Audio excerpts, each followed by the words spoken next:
First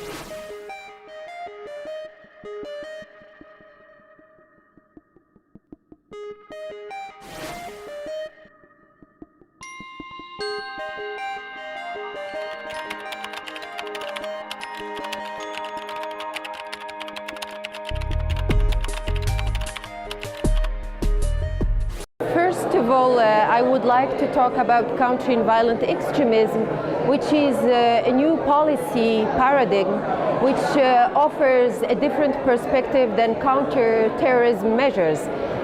CVE emphasizes the role of civil society and tackles the problem at its roots and foundation.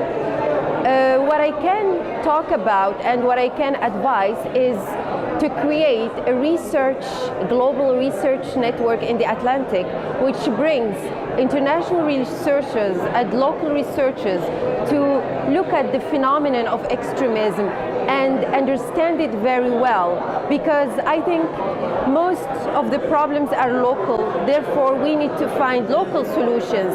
And I believe if we can create an international and global network of researchers in the wider Atlantic, which brings international and local researchers together, it can help us understand not only the drivers of violent extremism, but also the factors associated with violent extremism, which can help us develop a strategy, a holistic strategy with a participatory approach, which not only engages the security leaders, but also international development agencies and, more importantly, civil society actors to really find very good solutions and efficient solutions to counter violent extremism.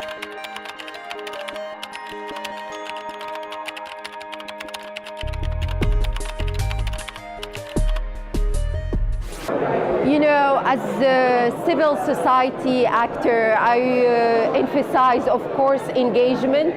So I believe that engaging with communities where like extremist groups recruit youth, engaging with them, building trust with them, and here I come to building resilient communities to violent extremism. And this can never happen without engaging those communities. And they come here again to the importance of another type of research, which is action research. Action research which take into consideration the history of those communities, with their emotional lives, what they went through. I will give an example where we worked in northern Mali with isolated communities. We engaged with them, we built trust, and we could build resilient communities to prevent future recruitment by, of course, for people who know about northern Mali and especially Gao, prevent future recruitment by Mujao in the region.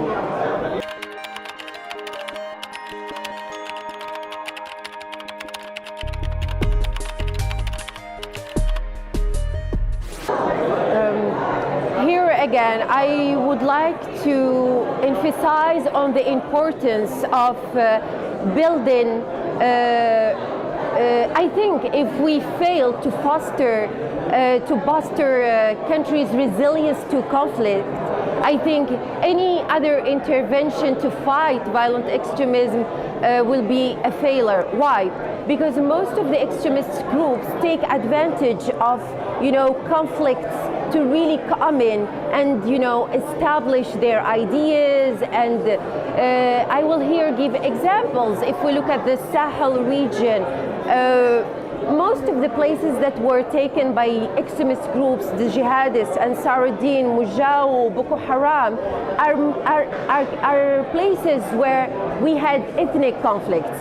Therefore, I think building countries' resilience to conflict is very important to prevent violent extremism by preventing the takeover of extremist groups in conflict zones. On the other hand, in countries where we don't have conflict, I think having a preventive strategy, which here I come to the importance of education, having, introducing in curricula, lessons and classes about preventing violent extremism, also engaging civil society actors to prevent violent extremism.